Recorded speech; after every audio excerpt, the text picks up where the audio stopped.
Hey guys, I'm excited to show you a really rare Luger today. This is a Persian P08 or long barrel P08 artillery model, World War I. I'm going to talk about this and give you some information. I learned something new. I think you will too, so stay tuned for that. But before I go through this Persian Luger with you, from 1934. Let me show you a couple things that came in this week that we're just going to get them out right away. I haven't even had time to take pictures of them, so I'm going to show them to you. If you want them, get in touch with us, and we'd be happy to get them right out to you. First, a pair of binoculars. Phenomenal condition pair of binoculars. These are U.S. Navy, probably used to spot submarines. When they came in, I asked the guy, are these modern, like brand new? And he said, no, they're from 1942. The maker is Square D, that's the logo. When you open it up, you can see the felt inside there, the green felt is like brand new condition. What impressed me about these is the best binoculars that I ever see are of course German. And I'm so glad to say that the United States actually had a phenomenal pair of binoculars. These are actually well known among binocular collectors, which I am not one. There's the Square D logo, and you can see U.S. Navy and Mark 43.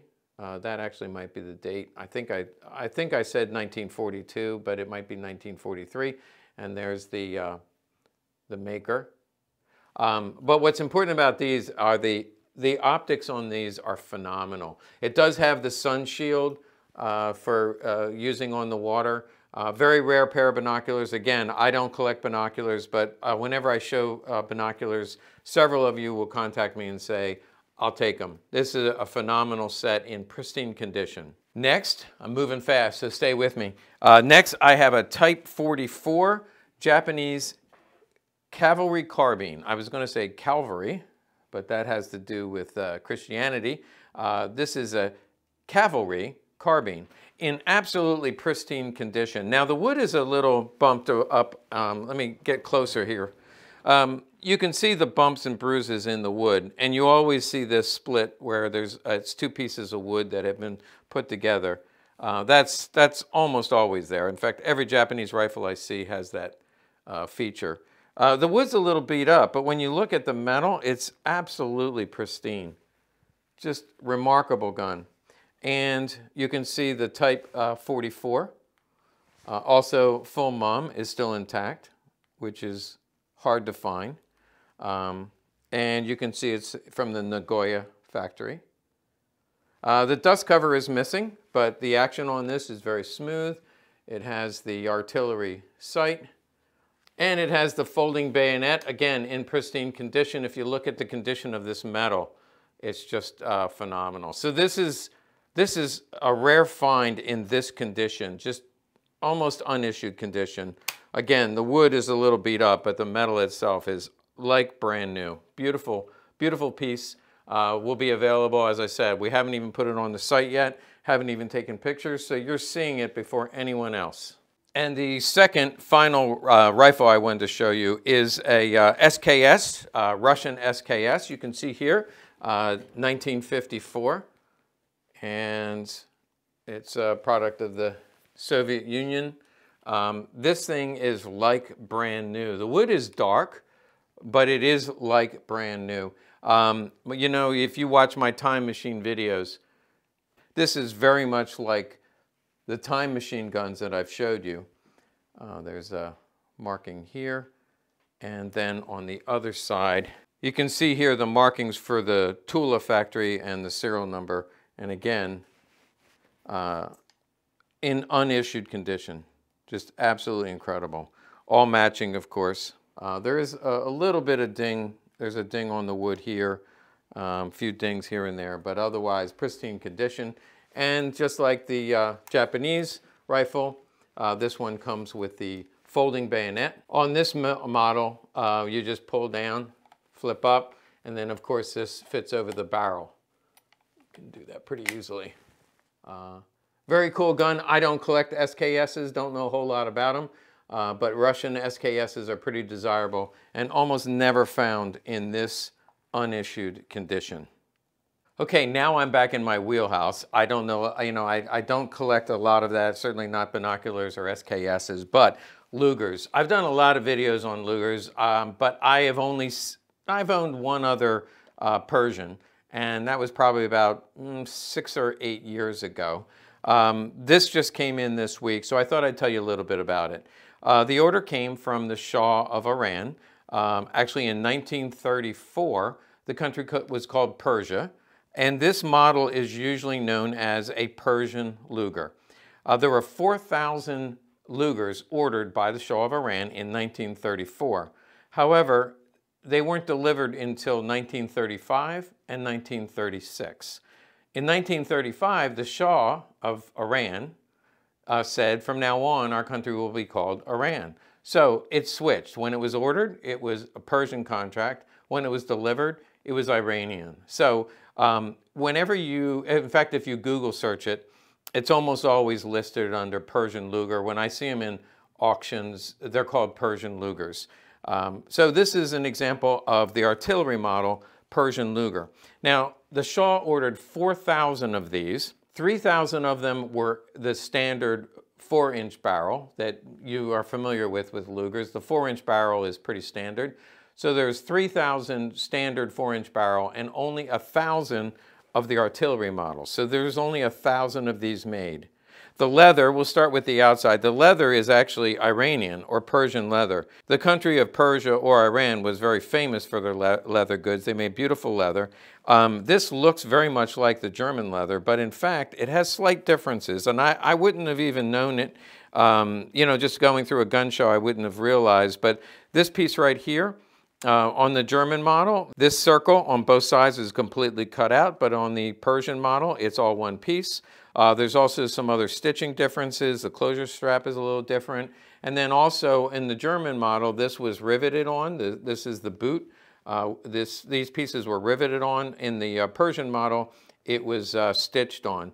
So the only thing made in Iran or Persia was this holster. Everything else is German made. Let's take a look at the gun.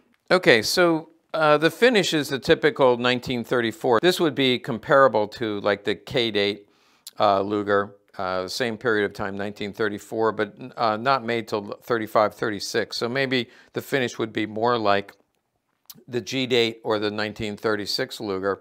You do see the crest for Iran here. Also on the toggle, I might have it upside down. I don't know. If I know we have people who speak Farsi and will get back in touch with us, but it'll say Mauser Arms or Arms of Mauser, but it does have the Mauser name. So they didn't even use English on the logo, but this is basically saying this is made by Mauser. You do see the serial numbers throughout. There is a crown U. And the crown U is really the only German marking. Everything else is Iranian. The serial number, and then the last 2 digits of the serial number are on all the small parts. This must say safe, because that's what typically would be here in Farsi. Again, everything in Farsi. If I take the magazine out, you can see that the magazine is matching. I don't read Farsi, but I can tell that that's a matching magazine. Again, very, very rare, remarkable condition. Now, the Shah ordered these not for the military, but for his own personal bodyguards. Today, they call it the Republican Guard. Again, there was 4,000 of them, so that was similar to that. I don't know that it was called the Republican Guard back then, but it was the personal guard to the Shah. This, by the way, says model of, I think it's 1314. In the Islamic calendar, that's model 1934. So it says 1314, but it's in English, it would be translated model 1934. And so, again, you can see that all the markings are in Farsi. Here on the artillery, you can see the numbers are in Farsi. And that would be for the meter marking. The translation, somebody helped out a little bit. By the way, again, if you speak Farsi, I'm not sure what this says. This might be a little bit about the history of the gun. But these were imported into the United States and other countries after the Shah. You know, he upgraded his personal guard, and these were exported and sold in the Western markets. But the serial number, actually, the translation here is 3864. And on the German artilleries, and again, the German artilleries were made by DWM, and they were used in World War I. The matching stock would be numbered right here. But for the Persian ones, it was not numbered here. It was actually numbered on the wood, and it would be right there. Now, when I did research on this, what I heard on YouTube and also what I read was it's almost impossible to find a matching stock, because when they shipped them, they just threw all the stocks in one box and all the guns in another box, and they didn't pay much attention to keeping them together. So when they came to the Western countries, and I know they came to Canada and the United States and probably other countries, they weren't too careful about keeping the stocks and the guns together. However, this does look like it matches. Certainly, with the next to the last digit looks like a sloppy 9, and the last digit you can see there, it's a 4. That last digit looks like it matches. So either somebody force matched this later, or it actually is matching. I can't say 100% because I've only seen one other, and I haven't studied these a whole lot, but I'm sure I'll get comments from all of you. If indeed this is a matching stock, matching magazine, and a matching gun, it is truly a rare piece, and certainly worthy of being a museum piece or belonging to a very high-end collector. I may never see another Persian like this in 10 years. They only come around every 10 years. And again, only 1,000 were made. Hey, that was pretty quick and easy. I hope you enjoyed it. I learned something reviewing this, and I hope you did too. Thanks for watching. Make sure you like and subscribe to our channel, and visit our YouTube store. You can see here that we have some products that you might be interested in, and it's just a way for you to also support our channel.